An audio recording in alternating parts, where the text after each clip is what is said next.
most of the economists actually have been too bearish, even on European numbers and on US numbers last year. And we're going into 2021.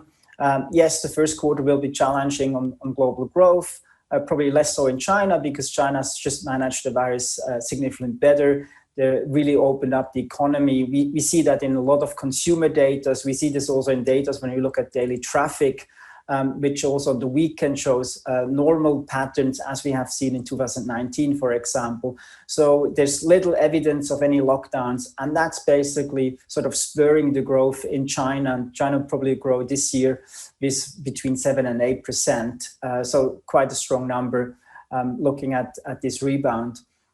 On the export side, yes, we may get a bit of a headwind on the overall volumes over the next 1 or 2 months, given Europe in a lockdown, US in a lockdown.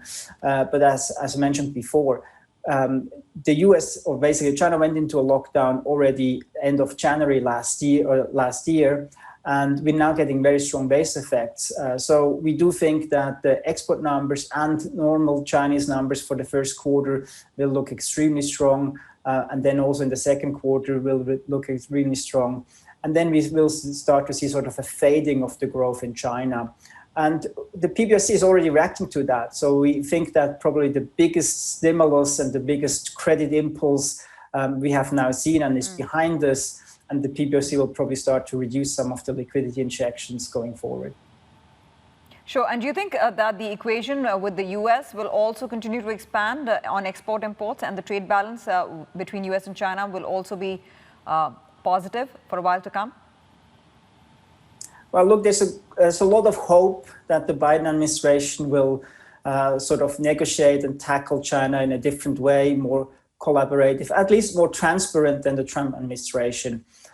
There's also, of course, the risk that the market is too optimistic about that. I think it's very bipartisan to have this anti-China view, and we should not forget that.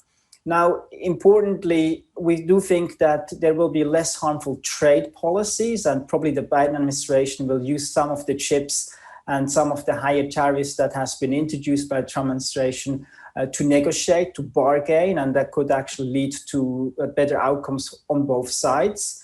But we also should not forget, from a human rights perspective and from other political angle, that the Biden administration will be very tough on China as well. So the tension will remain, but I think for markets itself, it will be less harmful, less disruptive, because it's less focused on trades, and there's even room to actually unwind some of the tariffs we have seen if there's a mutual agreement and if there are mutual benefits out of that.